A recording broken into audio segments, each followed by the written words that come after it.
Hello പവിത്രത്തിൻ്റെ climax എപ്പിസോഡിലേക്കാണ് പോയിരിക്കുന്നത്. അപ്പോൾ ഇത് കഴിഞ്ഞിട്ട് ഒരു മെയ് 18 തീയതി ആണ് റീസ്റ്റാർട്ട് ചെയ്യുന്നു ആണ് അറിയാൻ കഴിയുന്നത്.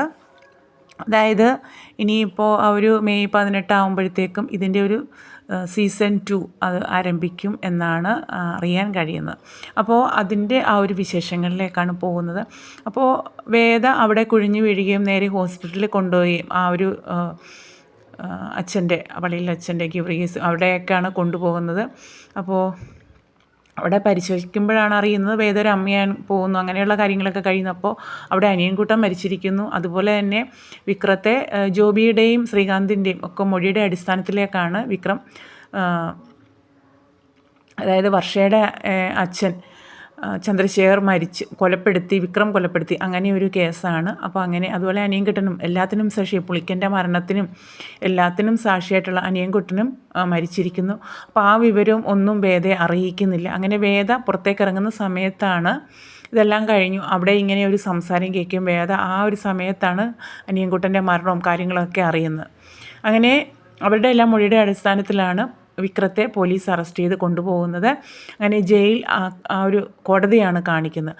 അപ്പോൾ അവിടേക്ക് ഉറപ്പായിട്ടും വേദയ്ക്ക് വരാൻ കഴിയില്ല. കാരണം വേദ മനസ്സിലാക്കുന്നുണ്ട് ശ്രീകാന്ത് ഇനിയിപ്പോൾ ശ്രീകാന്ത് ഈ സ്വത്തെല്ലാം പിടിച്ചെടുക്കാൻ വേണ്ടിയാണ് ഈ ഒരു കൊള്ളരുതായ്മകളെല്ലാം കാണിക്കുന്നത്. അപ്പോൾ ഇനിയിപ്പോൾ ചിലപ്പോൾ ദർശനും ഇടപെടില്ലായിരിക്കാം. കാരണം തൻ്റെ അച്ഛൻ ചന്ദ്രശേഖരനെ കൊന്നത് വിക്രം ആണെന്നല്ലോ ഫസ്റ്റ്, അങ്ങനെ ആ ഒരു തെറ്റിദ്ധാരണയൊക്കെ ദർശനും ഉണ്ടാകുന്നുണ്ട് ആയിരിക്കാം. അപ്പോൾ അതുകൊണ്ട് ഇടപെടാൻ സാധ്യത കുറവാണല്ലോ. അപ്പോൾ അതുപോലെ തന്നെ വേദയ്ക്കും ഇനിയിപ്പോൾ ശ്രീകാന്ത് ഈ ഒരു സ്വത്തിൻ്റെ എല്ലാവരും അവകാശി എന്ന് കണക്കാക്കുന്നത് വേദയ്ക്ക് വിക്രത്തിൽ ജനിക്കാൻ പോകുന്ന ആ ഒരു കുഞ്ഞാണ്. അപ്പോൾ അതുകൊണ്ട് ഒരിക്കലും ഇനിയിപ്പോൾ വേദയും വെച്ചുകൊണ്ടിരിക്കില്ല എന്ന് വേദ മനസ്സിലാക്കുകയാണ്. അപ്പോൾ പരസ്യമായിട്ട് തനിക്ക് പുറത്തിറങ്ങാനോ അല്ലെങ്കിൽ അവരുടെ മുമ്പിൽ വെളിപ്പെട്ട് കഴിഞ്ഞാലോ തൻ്റെ കുഞ്ഞിനെ അവരില്ലാണ്ടാക്കും. ആ ഒരു കുഞ്ഞ് താൻ ഒരു കുഞ്ഞിൻ്റെ അമ്മയാൻ പോകുന്നെന്ന് വിവരം മറ്റാരും അറിയുന്നുണ്ടായിരുന്നില്ല. അവിടെ വേദയും അതുപോലെ ആ ഒരു അച്ഛനും ഗീവർഗീസ് അങ്ങനെയുള്ള അവർ മാത്രമേ അറിയുന്നുണ്ടായിരുന്നുള്ളൂ. അപ്പോൾ വേദ അവിടുന്ന് ആരും അറിയാതെ വന്നിട്ടാണ് കോടതി പരിസരത്ത് വന്ന് ഒളിഞ്ഞു നിന്നിട്ടാണ് വിക്രത്തെ കൊണ്ടുപോകുന്നതും ഒക്കെ കാണും. വിക്രം അവിടെ ഇടയ്ക്ക് വേദ ഒളിഞ്ഞു വന്ന് നിൽക്കുന്നത് കാണുകയും ചെയ്യുന്നുണ്ട്. അപ്പോൾ ശ്രീകാന്ത് ഇനിയിപ്പോൾ ആ ഒരു സ്വത്ത് മൊത്തം അടക്കി പിടിച്ച് വാഴുന്നതായിട്ടായിരിക്കും കാണിക്കുന്നത്.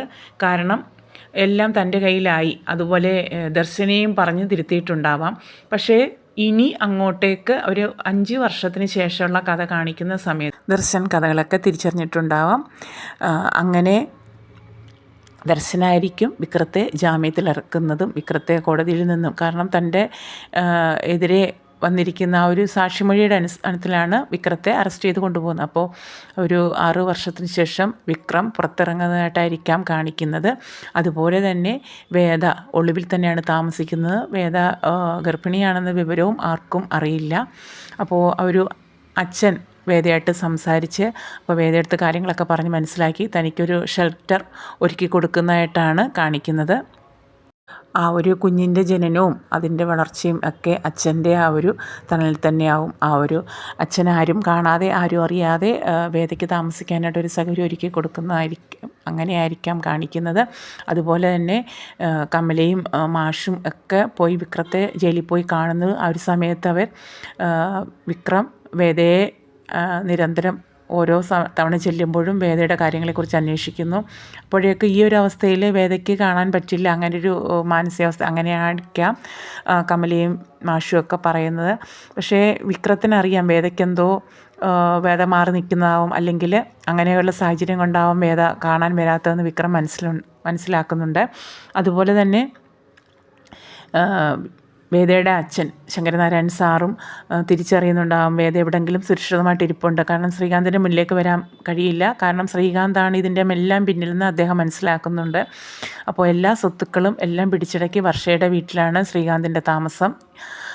അപ്പോൾ ആ ഒരു രീതിയിൽ ഈ ഒരു കുട്ടിയാണ് ഇതിൻ്റെ എല്ലാ അവകാശി. അങ്ങനെ വേദ രഹസ്യമായിട്ട് ആ ഒരു താമസ സ്ഥലത്ത് തന്നെ കുഞ്ഞിനെ വളർത്തി വലുതായി. അപ്പോഴേക്കും വിക്രം ജയിലിൽ നിന്ന് ഇറങ്ങുന്നതായിട്ടും അവർ പുറത്തേക്ക് ഇറങ്ങുന്ന സമയത്താണ് വേദ ഒരു കുഞ്ഞിന് ജന്മം നൽകിയതായിട്ടും ഇങ്ങനെ ഇന്ന സ്ഥലത്തുണ്ടെന്നൊക്കെ വിക്രം അറിയുന്നതായിട്ടൊക്കെ രംഗങ്ങളാണ് ഇനിയിപ്പോൾ വരുന്ന ആ ഒരു എപ്പിസോഡ് പ്രൊമോയിലൊക്കെ കാണാനായിട്ട് സാധിക്കുന്നത്. അപ്പം അങ്ങനെയൊക്കെയുള്ള നല്ല നല്ല വിശേഷങ്ങളൊക്കെ ആയിരിക്കാം പവിത്രത്തിൽ ഇനി വരുന്ന ആ ഒരു സീസൺ 2 സ്റ്റാർട്ടിങ്ങിൽ കാണിക്കുന്നത്. അപ്പോൾ നല്ല കിടിലൻ കഥയും കഥകളും വിക്രത്തിൻ്റെയും വേദയുടെയും സന്തോഷകരമായ ജീവിതവും നിമിഷങ്ങളും, അതുപോലെ വേദയുടെ അച്ഛൻ ശങ്കരനാരായണൻ എല്ലാ സത്യങ്ങളും തിരിച്ചറിഞ്ഞിട്ടുണ്ട്. ശ്രീകാന്തിന് ഇതിനെല്ലാം കൂടിയുള്ള ശിക്ഷ ഇനിയിപ്പോൾ അതുപോലെ പുളിക്കൻ്റെ കൊലപാതകവും അതുപോലെ തന്നെ